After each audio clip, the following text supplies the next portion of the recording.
자, 봅시다. 지금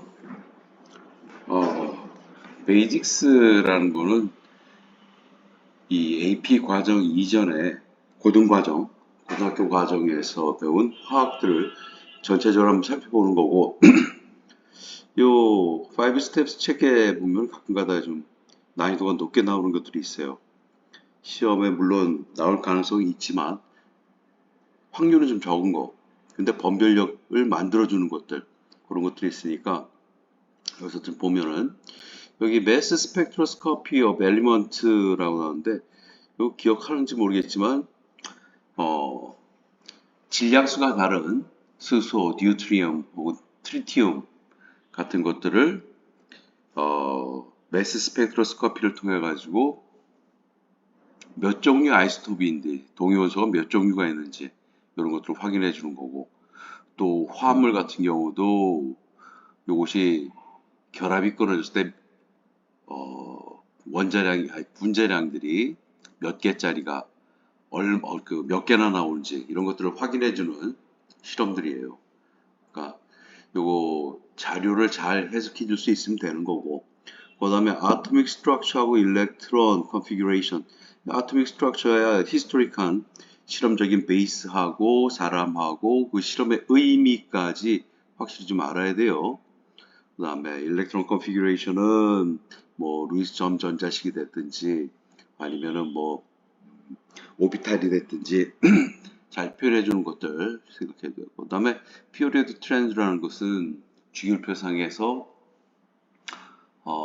원자들이 가지고 있는 경향들, 같은 주기라면 같은 피어리어드라면은 아토믹 넘버가 증가할수록 라디우스가 작아진다라든지, 아래로 내려가면 내려갈수록 금속성이 커진다는, 메탈리티가 커져서 양이온이 되기 쉽다라든지, 그리고 라이트 어퍼 사이드로 갈수록 플로라이드 쪽으로 갈수록 일렉트론 네가티비티가 커진다라든지, 이런 것들이 이제 피어리오딕 트렌드가 되겠죠.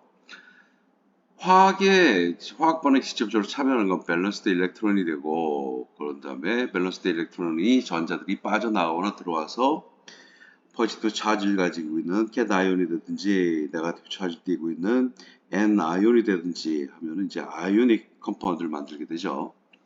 그 다음에 solid, liquid, gases들이 가지고 있는 어떤 특징들 알아야 되고, 그 다음에 포토 일렉트릭 이펙트 해가지고는 분광이라고 그래서 이제 어떤 분센 버너에 가열을 했을 때 가지는 고유한 프레임의 색깔들, 그러니까 불꽃 색깔이라고 할 수 있죠. 불꽃 색깔이 됐든지 아니면 이제 라인 스펙트럼, 흡수 observed 라인 스펙트럼이 됐든지 emitted 라이트 스펙트럼이 됐든지, 요 라인 스펙트럼이 각각 가지고 있는 의미가 뭔지 그런 것들에 대해서 좀 잘 생각해 봐야 된다 라는 것이 베이식스에 들어가 있어요.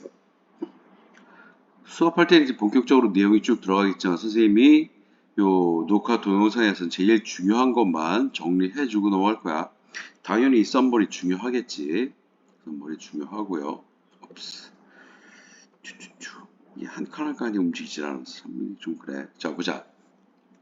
이 챕터는 베이직 케미컬 프린시플, 기본적인 화학 원칙에 대해서 리뷰를 해주고 있다. AP 케미스트리 코스를 배우는 학교에서 해서 about the assumption that all such a scientific method, 그러니까 과학적인 어떤 방법론적, 그리고 원소에 대한 것, 그리고 컴파운드, 화합물, 이 컴파운드라는 거 원소들의 집합이 되겠죠.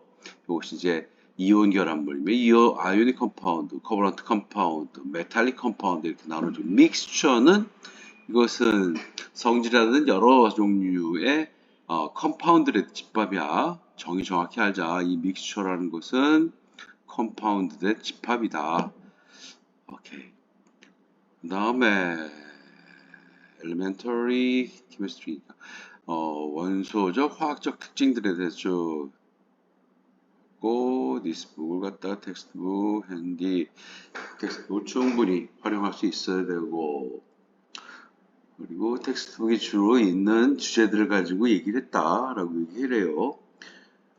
그렇지도 않은 것도 있지만 어쨌든 이 챕터의 기본적인 내용들은 고등 과정에서 배우는 텍스트에 있는 내용을 중심으로 해서 설명을 해야 되는 거고 그 과정들 중에서 중요한 것들이 이런 것들이 있더라 라는 것이고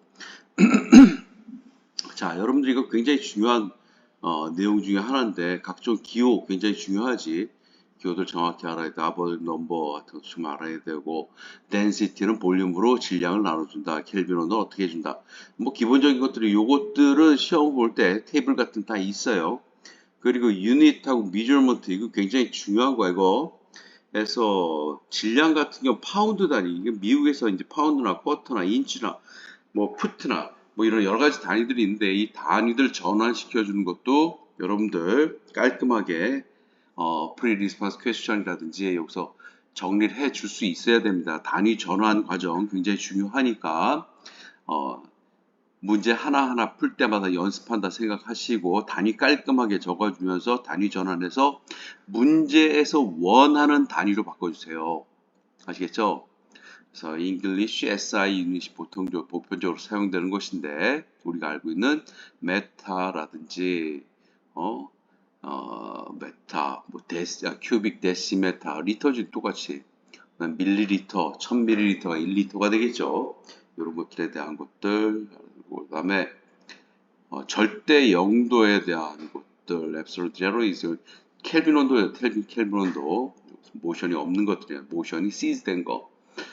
그래서 이런 정의들 좀 정확히 알아두기 바라고 density large D로 써주고 볼륨으로 매스를 나눠준다. 그래서 여기 gram이라는 매스 질량을 cubic 센티미터라는 볼륨으로 나눠주는 것이 바로 이 density다. 거기에 이렇게 단순 SI 기본 단위가 아니라 이렇게 단위들이 여러 개가 엮여 있는 복합적인 단위들도 많이 사용된다.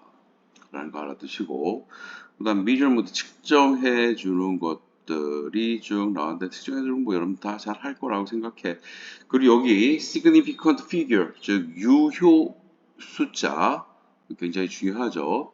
그래서 모든 non-zero figure digit들은 다 significant다. zero between the non-zero 이거 역시 significant다. zero to the left of the first non-zero digit not significant. 그러니까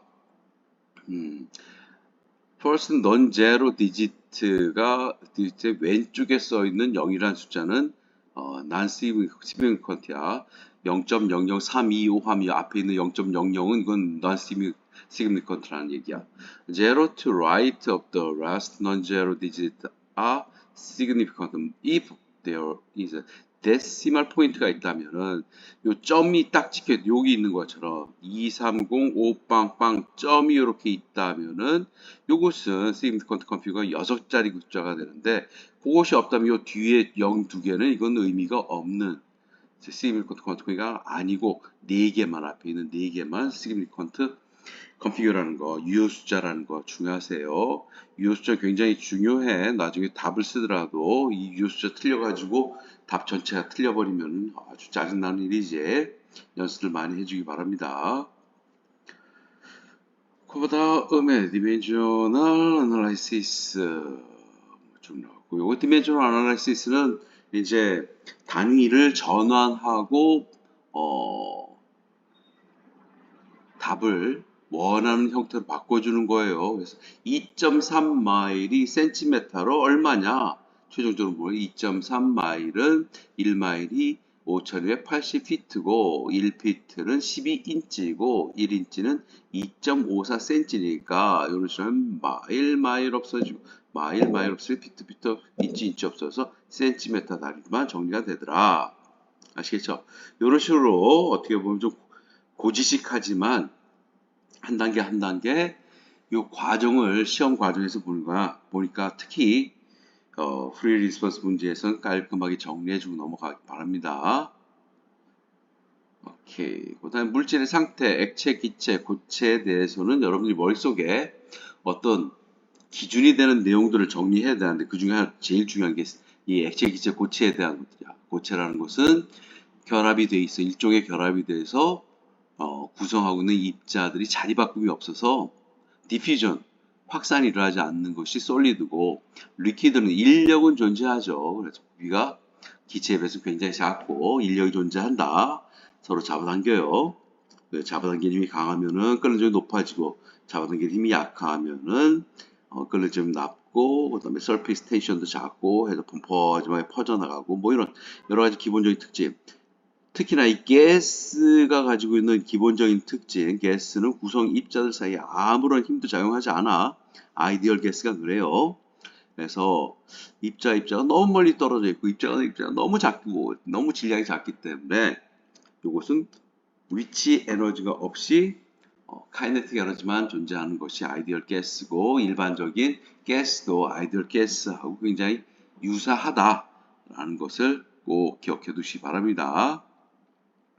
머릿속에 하나하나 깔끔하게 정리하면서 넘어가세요. 그다음 페이즈 다이어그램 해가지고 상태 변환에 대한 식인데, 요 트리플 포인트 삼중점이라고 그래가지고 액체, 고체가 다 같이 존재할 수 있는 온도와 압력 지점을 갖다가 트리플 포인트라고 얘기해 준 거예요. 트리플 포인트 위치에. 물만은 여기 굉장히 좀 페이즈 다이어그램이 특별합니다. 일반적으로 압력이 높아지면 높아질수록 높은 온도에서 고체, 똑같은 온도라고 해도 고체로 바뀌게 돼요. 압력이 높아지면. 근데 이 물만은 똑같은 온도라 하더라도 압력이 커졌을 때 액체로 바뀔 수 있어. 왜냐하면은 물은 4도씨일 때 가장 작은 부피를 가지게 돼요. 그렇기 때문에 압력이 높아져서 부피가 작아지려고 그러면 밀도가 가장 큰 4도씨 상태가 되려고 하고, 그렇기 때문에 고체가 아니라 액체 상태로 존재하는 것이다. 기억해두자. 물만이 가지고 있는 고유한 특징이니까. 오케이. 그다음에 structure of atom, historical development에서 여러분들 요금 달튼부터 시작해서 J.J. 탐슨, 러더퍼드, 그다음에 보어, 그다음에 하이젠베르그, 뭐 이 정도 각각의 모델들이 한 단계 한 단계 변할 때마다 깨진다, 전자가 튀어나온다, 특정한 전자를 질량과 전하를 가지고 있는 놈이 튀어나오더라, 깨지는구나. J.J. 탐슨, 질량의 대부분이 퍼져 있는 것이 아니라 핵 속 핵이라는 굉장히 좁은 공간에 닫혀져 있구나 라는 러더포드, 알파슨 산란 실험, 뭐 골드 포일 실험, 뭐 이런 것들도 있고, 그 다음에 수소 방정관, 즉 하이드로젠 일렉트릭 라이트 실험 혹은 캐소드 실험, 이렇게 얘기를 해주는 실험을 통해 가지고 보아가 라이먼, 발머, 파션이 실험을 통해 가지고 전자는 불연속적인 궤도를 가지고 전자는 존재한다, 아무데나 존재하는 것이 아니다 라는 보아의 실험. 그 다음에 하이젠베르그하고 슈레딩거에 의해서 적혀진 uncertainty, principle of uncertainty, 즉 불확정성의 원리, 이렇게 되겠지. 그래서 그런 것을 통해서 전자라는 것은 존재 확률 함수로 오비탈로 표시되는 것이지 특정 위치, 특정 운동량을 한 번에 이길 수는 없는 것이다 라는 오비탈론까지 여러분들 머릿속에 깔끔하게 정리해 주기 바랍니다. 서브 아토믹 파티클, 뭐 일렉트론, 프로톤, 그 다음에 뉴트론, 이것 이외에 물리에서 다양한 뉴클레온을, 핵자들을 보지만 여러분들은 이 정도만, 화학에서는 플로톤, 뉴트론, 일렉트론 정도만 알면 됩니다.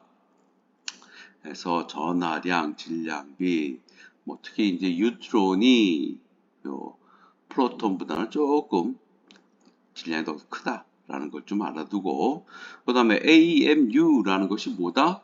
탄소 원자 12라는 것에 12분의 1의 값을 갖다가 기본 아토믹 매스 유닛이라고 얘기를 해줘요. 탄소가 12이기 때문에 탄소 양승자수, 중성자수 각각 6개 있는 탄소 아토믹 매스가 12인 놈의 12분의 1이 바로 AMU가 된다. 이런 어떤 대표 단위가 나오면 대표 단위에 대한 정의, 컨셉은 확실하게 기억하고 있어야 됩니다. 아이소톱이 뭔지 다 알 거야.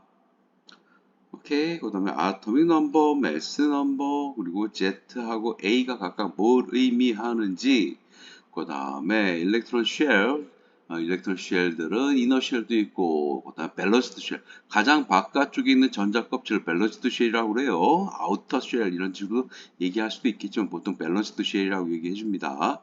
그다음에 서브 쉘이라는 것은 한 전자 껍질 내에 1번 전자 껍질을 제외하고 2번, 3번, 4번, 5번 이런 껍질들에는 서브 쉘들이 있죠. s 오비탈, p 오비탈, d 오비탈, f 오비탈과 같은 서브 쉘들이 있다. 알아두세요. 오케이. 그래서 서브쉘까지 쭉 표시했고 들어갈 수 있는 전자의 개수까지 쭉 표시했고 그 다음에 여러분들 요거 갖다가 퀀텀 넘버로 정리해 주는 게 있어요. 그래서 프린시플 퀀텀 넘버 혹은 아지무탈 퀀텀 넘버, 마그네틱 퀀텀 넘버, 스피날 퀀텀 넘버 이런 식으로 해서 4개의 숫자를 통해서 존재하고 있는 전자들의 위치와 상태를 표시해 줄 수가 있습니다. 거기에 4가지 퀀텀 넘버 중에서 될 수 없는 퀀텀 넘버의 조합들 이런 것들 물어보는 문제들이 최근에 좀 나왔어요. 또 나올지 모르겠지만 나왔으니까 좀 알아두자. 그 다음에 이제 이거 싸움의 원리 아우프바우 프린시플이라고 해가지고 에너지가 낮은 1s부터 순서대로 전자들이 배치가 된다. SS, PS, PS, DPS, DPS, FDPS 이런 식으로 훈트의 룰은 가능하면은 한 오비탈 내에서 일렉트론 페어보다는 빈 오비탈의 전자들을 먼저 배치한다는 게 훈트의 규칙이 되는 것이고 그 다음에 또 뭐가 있죠? 파울리의 익스클루시브 프린시플이 있어요. 즉 하나의 오비탈 전자 2개가 들어갈 수 있는 하나의 오비탈에는 같은 방향을 가지고 있는 시계 방향이든 반시계 방향으로는 같은 방향을 가지고 있는 전자는 하나 이상 존재할 수 없다. 즉 전자가 2개가 존재한다면은 그 전자는 각기 다른 스핀 양자수를 스핀 퀀텀 넘버를 가져야 된다. 플러스 2분의 1이면 하나는 마이너스 2분의 1이 된다. 이런 규칙들이 쭉 있습니다. 전자 배치에 대한 규칙들에 대한 얘기들이고 그 다음에 이렇게 오비탈까지 표시해서 우리가 전자를 배치해 주는 것을 이거 갖다가 일렉트론 컨피규레이션이라고 얘기해 주지 전자 배치표가 됩니다. 실리콘 원자번호 14번 전자 14개 있는 거니까 1s, 2s, 2p 6개까지 해서 10개 3s에 2개, 3p에 2개 14종이니까 이런 전자 배치를 가지게 돼요. 그래서 오비탈로 표시해 줄 수 있어야 된다. 그다음에 포토 일렉트리컬 이펙트라는 것은 전자하고 빛은 요 포토하고 일렉트론은 상호 미디어 역할을 해줘요. 그래서 매개 입자 뭐 이런 식으로도 얘기해야 되는데 전자 속에 광자 포톤이 흡수가 될 수 있고 그래서 전자들이 들떠 있는 에너지 높은 상태가 되고 excited 되고 그 다음에 그것이 주변에 반응할 것이 없다 하면은 다시 그라운드 상태로 내려오면서 광자를 다시 emit 하게 되죠. 방출하게 됩니다. 그때 들어오는 빛하고 나가는 빛은 에너지랑 똑같기 때문에 똑같은 파장, 똑같은 진동수 가져야 돼요. 그래서 그때 방출되는 혹은 흡수가 되는 빛의 종류를 통해서 가지고 있는 에너지를 통해서 전자들이 얼마만큼의 각 위치마다의 위치 에너지를 가지고 있는지 포텐셜 에너지라고 얘기해주는 포텐셜 에너지를 가지고 있는지 그래서 전자들이 이동할 때 얼마만큼의 포텐셜 에너지가 필요한지를 우리가 빛을 통해서 확인해 줄 수가 있습니다. 머릿속으로 다시 한번 깔끔하게 정리해 보기 바래요. 이런 식으로 전자 하나가 1줄 9.05 곱하기 10-19술 줄만큼의 에너지를 받으면 완전히 떨어져 나가는 거죠. 무한히 먼 곳에서 1번 전자 껍질로 들어올 때 요만큼의 에너지를 방출해요. 이거 나중에 뭐 계산해보면 알겠지만 요 9.05 곱하기 10-19승 줄이라는 것은 1312kJ/몰이라고도 얘기해 줄 수가 있고 그 다음에 뭐 13.6 EV 이런 식으로도 얘기해 줄 수 있습니다. 그때 파장 요 람다가 100나노메타가 공급됐다. 100나노 베타에서 공급되는 에너지값을 붙이면 나갈 때보다도 필요한 에너지가 더 공급됐으니까 그 나머지 애를 가지고 운동회를 가지고 움직이겠구나 이렇게 생각해 주면 돼요. 그렇죠? 이 문제를 같이 풀어보면서 여러분하고 살펴보면 되다. 그다음 매스 스펙트로포토메트리 요거는 매스 질량 즉 아이소톱들의 종류에 따라 가지고 개수에 따라서 이 스펙트로스코피의 측정되는 위치값이 다 다르게 나타나더라 라는 걸 통해서 아이소톱의 종류와 개수를 확인해 주는 것이야. 이런 식으로 플로라이드 같은 이건 19짜리 이거 동위원소가 없구나. 클로라이드는 있구나.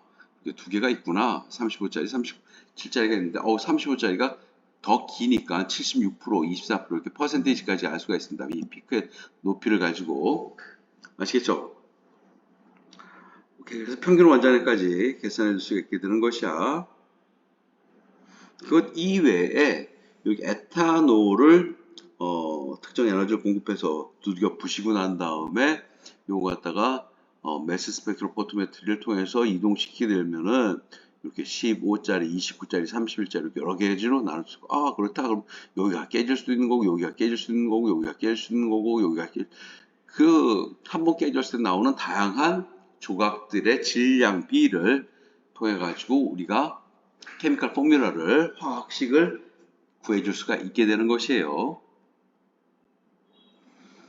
그다음 피어리어딕 테이블, 피어리어딕 테이블 그룹하고 피어리어드로 나눠져 있죠. 그룹은 비슷한 성질을 가지고 있는 즉 밸런스드 일렉트론의 개수가 똑같은 것들의 원소들의 집합이 그룹이 되는 것이고 그 다음에 쉘의 개수가 일렉트론 쉘의 개수가 똑같은 것들의 가로 집합을 갖다가 우리가 피어리어드라고 얘기를 해줍니다.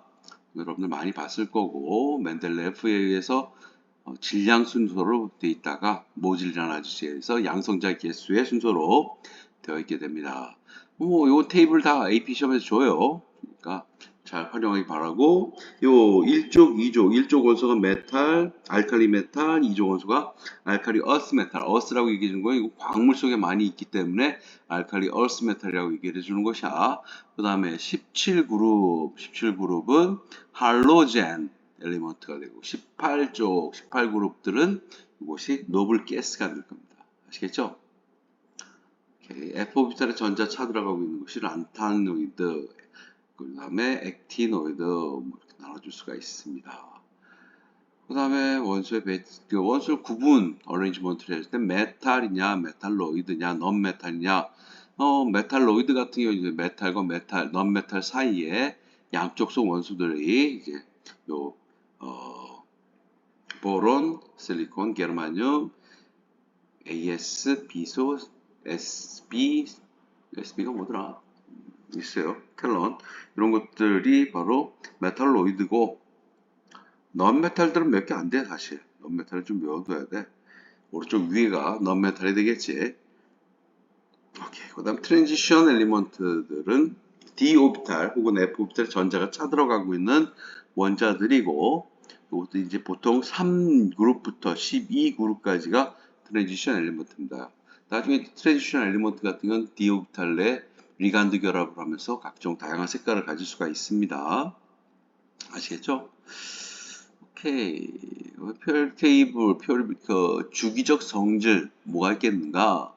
그래서 effective nuclear charge 요건 유효 핵전화라고 얘기해 주는데 가장 바깥쪽 밸런스드 일렉트론에 작용하는 원자 핵의 실질적인 당기는 힘의 경향성을 갖다가 우리가 effective nuclear charge라고 얘기해 줘요. 유효 핵전하라고 얘기해 주는데 이것은 어떤 영향을 받냐? 핵 속에 프로톤이 몇 개가 있느냐? 점점 많아지는 원자분 피어리어드에서 오른쪽으로 갈수록 점점 개수가 많아지죠. 그리고 요건 양성자의 개수뿐만이 아니라 전자 껍질이 안쪽에 몇 개가 있느냐에 따라 가지고 스크리닝 이펙트라고 그래서 원자 핵이 밸런스드 쉘 가장 바깥쪽에 전자 껍질의 전자를 잡아당기려고 할 때 내부 안쪽에 있는 전자들이 그 잡아당긴 힘을 막아치우고 바깥쪽 전자를 갖다 밀어버리고 하려는 효과들을 종합적으로 판단했을 때 원자 핵이 당기는 힘, 전자들 사이에서의 반발력, 이걸 종합적으로 따져봤을 때의 핵이 가장 바깥쪽 전자를 다 받아당기는 힘의 경향성의 세기를 갖다가 Effective Nuclear Charge라고 얘기해 줍니다. 정의는 정확히 좀 알아두시기 바래요. 요건 역시 주기성이 있는 거고, 그 다음에 Ionization Energy, 요건 전자 하나를 빼낼 때, 즉 플러스 1 캣아이온을 만들 때 전자를 띄어내는 거니까 아무리 전자를 잘 주는 것도 에너지가 공급돼야 전자가 띄어나와요. 그렇기 때문에 공급되는 에너지의 값을 갖다가 아이오나이징 에너지라고 얘기해주고, 기본적으로 오른쪽으로 가면 갈수록 좀 전에 봤던 이펙티브 뉴클리어 차지가 크기 때문에 원자핵이 붙잡고 있는 세기가 커지기 때문에 전자를 하나 빼낼 때도 당연히 에너지가 많이 들어가게 됩니다. 그래서 이 아이오나이징 에너지하고 이펙티브 뉴클리어 차지하고는 굉장히 비슷한 경향성을 가지게 돼요. 그 다음에 또 한 가지 또 뭐가 있겠어? 일렉트론 어피니티에서 이건 전자 하나를 집어넣어서 마이너스 1가의 애니온을 만들 때 경우에 따라서 에너지가 방출되기도 하고, 경우에 따라서 에너지가 외부에서 공급이 돼야지 억지로 쳐집어 넣게 되는 것이야. 그때의 경향성인데, 이 경향성은 그렇게 크게 나타나진 않아요. 근데 나중에 주기율표 보면서 살짝 이 그래프는 확인해 줄 수 있기 바랍니다. 그 다음에 옥시데이션 넘버, 이거 산화수라는 얘기지. 고등과정에서 다 배운 내용들을 다시 한번 점검해 주는 거야. 이런 산화수 같은 경우는 전자를 잃어버리거나 원자로부터 멀어질 때의 원자 하나마다 가지고 있는 그 멀어진 전자의 개수를 옥시데이션 넘버라고 얘기해 줍니다. 그래서 마그네슘 2 플러스 캣아이온 같은 경우 전자 두 개가 완전히 떨어져 나가버린 거야. 산화수가 플러스 2가 되겠죠. 그 다음에 산소랑 결합하는 경우 산소가 워낙 일렉트론 네가티비티, 공유한 전자쌍을 잡아당기는 힘이 세기 때문에 산소는 마이너스 2라는 옥시데이션 넘버, 상대방은 플러스 2라는 옥시데이션 넘버를 가지게 됩니다. 그 다음에 수소 같은 경우는 일반적인 코발런트 본드를 할 때 넌메탈끼리, 비금속끼리 코발런트 본드를 하기 때문에 수소는 일렉트론 네가티비티가 작아서 전자를 어떻게 좀 멀리 상대 원소에게 주는 경향이 있어요. 그래서 수소가 결합되어 있는 경우 수소는 플러스 1이라는 옥시데이션 넘버, 상대방은 마이너스 1이라는 옥시데이션 넘버를 가질 수가 있게 됩니다. 수소가 4개 결합된 CH4 메테인 같은 경우는 탄소가 그렇게 되면 마이너스 4라는 옥시데이션 넘버, 수소는 각각 CH4니까 플러스 1이라는 옥시데이션 넘버를 가지게 됩니다. 전체를 보면 플러스 1 곱하기 4 플러스 마이너스 4 0 나와요. 알겠죠? 이온 같은 경우는 그 이온의 차지하고 똑같은 각 원소들의 산화수의 합이 만들어져야 됩니다. 다 고등학교 때 배운 거기 때문에 다 알리라 생각해요. 그 다음에 노멘클레처는 이제 명명법이야. 명명법을 어떻게 해주느냐. 원자 하나인 경우는 그렇게 어려운 얘기 아니에요. 그냥 옥시전, 카본 이렇게 얘기를 해주면 되는데, 원자 두 개가 결합이 되어 있는 바이너리 컴파운드 같은 경우에 메탈하고 넌메탈이 결합되어 있으면 메탈부터 먼저 불러주죠. 소듐 옥사이드, 마그네슘 클로라이드 이런 식으로 불러주게 되면 됩니다. 그 다음에 비금속끼리 결합해 있는 경우가 이제 산소가 결합되어 있는 경우 많죠. 그때는 카본 모노옥사이드, 카본 다이옥사이드 이런 식으로 개수까지 넣어서 불러줄 수 있어요. 그래서 설퍼 트리옥사이드 이렇게 불러줄 수도 있고, 이걸 따르게는 이제 설파이드 이렇게 불러주죠. 그 다음에 포스페이트가 이제 4개, 테트라포스포로스 데카는 10개라는 뜻이니까 데카옥사이드 이렇게도 불러줄 수가 있습니다. 근데 요거 비금속 결합한 경우 같은 경우는 요게 커먼 네임들이 좀 있어요. 그래서 좀 이름들이 복잡해지는데 그건 또 나중에 배우자. 유기화학이라 하든지 뭐 이런데 여기도 나오긴 하네. HCl 같은 거 하이드로젠 클로라이드라고 불러줄 수도 있고, 그 다음에 하이드로젠 클로릭 애시드라고도 얘기해 줄 수 있죠. 물에 녹아 들어가 있는 경우에는 밑에 있는 하이드로젠 클로라이드 혹은 하이드로클로릭 애시드 이런 식으로 불러줄 수가 있습니다. 상태에 따라 달라.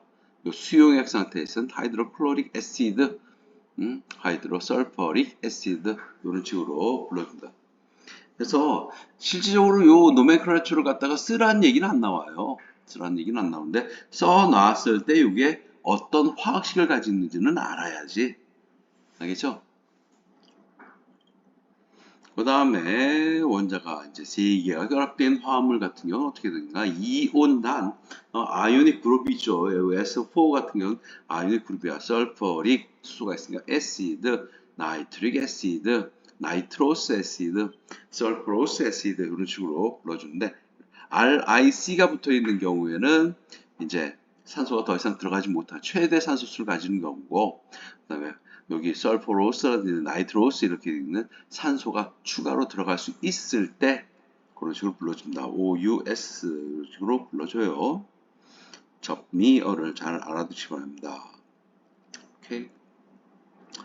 뭐 SD에 대한 것들 쭉 나왔어요. sulfuric acid, sulfurous acid, nitric acid, nitrous acid, phosphoric acid, phosphorous acid 뭐 다양한 이름들이 있으니까 이름들 달달달달 보고 요 이름들 경우에 따라서 이제 salt name이 주거나 ionic name이 주어지거나 acid name이 주어지고 요 포뮬러를 안 주어주는 경우가 있어 시험에서. 그런 경우는 요 포뮬러를 다 여러분들이 정확히 추정을 해가지고 화학 반응이라든지 아니면은 뭐 스토이키오메트리를 사용해 줘야 됩니다. 아시겠죠? 오케이. 마그네슘 옥사이드 경화경 뭐 이온수의 합은 0이 나와야지. MO 이렇게 써주니까 소디움 옥사이드 마찬가지. Na2O 산소는 산화 옥시데이션 넘버가 2, 마이너스 2이기 때문에 소디움의 최고액자는 하나이기 때문에 플러스 1밖에 안 돼. 두 개가 있어야 됩니다. 아시겠죠? 이번 연습들 보고 눈에 잘 익혀보시기 바래요. 요 알루미늄 옥사이드 같은 경우에는 요거 알루미늄 최대 세인 내놓는 원소고 그다음에 산소를 두 개 받아들이기 때문에 뭐 크리스 크로스 해가지고 이렇게 싹싹 곱해 원자의 개수하고 요 전자를 얻는 수 요렇게 2하고 3, 2하고 3 이런 식으로 곱했을 때 합이 0이 나와야 된다라는 거 알아두시기 바라고요. 지금 있습니다. 그 다음에 트랜지션 메탈 이거는 아까 했다시피 3주기부터 3족부터 3그룹부터 12그룹까지의 원소들이고요. 이런 것들은 d 오비탈에 전자가 차 들어가면서 s 오비탈하고 d 오비탈에 전자가 나와서 산화수가 굉장히 다양한 전자를 굉장히 다양하게 줄 수가 있어요. 저 같은 경우도 플러스 2가로 될 수 있고 플러스 3가가 될 수도 있습니다. Mn 망가니즈 같은 경우도 산화수가 뭐 플러스 4가 될 수도 있고 플러스 7이 될 수도 있고 막 그래요. 알겠죠? 코디네이트 컴파운드 이거는 이제 결합수를 가지고 있는 것들이야. 물 분자 같은 경우에는 거대 분자 그 원자가 트랜지션 엘리먼트 같은 경우는 등치가 크기 때문에 d 오비탈에 전자 들어갈 정도 되면 등치가 크기 때문에 그 등치가 큰 원자 사이에 물 분자가 존재할 수 있게 되고 물 분자가 몇 개 존재하냐를 표시해주는 결합수까지 표시해줄 수가 있게 됩니다. 오케이, 각종 예들이 나고요. 사실 이 코디네이트 컴파운드를 이름 물어보는 문제들이 가끔 나와요. 그렇기 때문에 여러분들은 이걸 코디네이트 컴파운드 나올 때마다 이름을 갖다가 유의해서 잘 봐주기 바래요. 알겠죠? 이름 짝짝 맞춰볼 수 있도록. 그러면 여기 이제 예를 들어서 여기 니켈하고 4개의 물 분자, 클로라이드 2개인데 테트라 아쿠아가 물이죠. 4개의 물이 다이클로로 2개의 염소하고 결합된 니켈이고 니켈의 산화순위 뒤에다 써주게 됩니다. 이게 하나밖에 없으니까 코발트 하나밖에 없으니까 근데 6개의 암모니아하고 결합한 그래서 헥사 아미노 코발트 3가짜리 플러스 3가짜리고 클로라이드랑 이렇게 결합되어 있다. 소디움, 포타시움이죠. 포타시움, 칼륨이라고 되겠지만 미국에서 이제 포타시움을 붙이니까 포타시움 테트라 4개의 클로라이드하고 결합된 플루토늄, 플래티늄 플래타네이트 이렇게 되겠습니다. 알겠죠? 그래서 하나, 둘, 셋, 넷 이 앞에 있는 수적인 접두어, 프리픽스도 정확히 알아두시고요. 샘플도 보면서 연습을 많이 해두시기 바랍니다. 오케이. 그리고 이제 관용어들, 일반적으로 쓰는 말들, 그리스라든지 라틴 네임들, 이것도 좀 알아두시기 바래요. 오케이. 그 다음에 흔히 하는 실수들 쭉 나왔으니까 한번 보시고, 이거 다 봐야 돼요. 문제들 같이 좀 풀어봐야 돼요. 문제는 선생님 수업 시간에 같이 또 풀어봐 줄게. 오케이.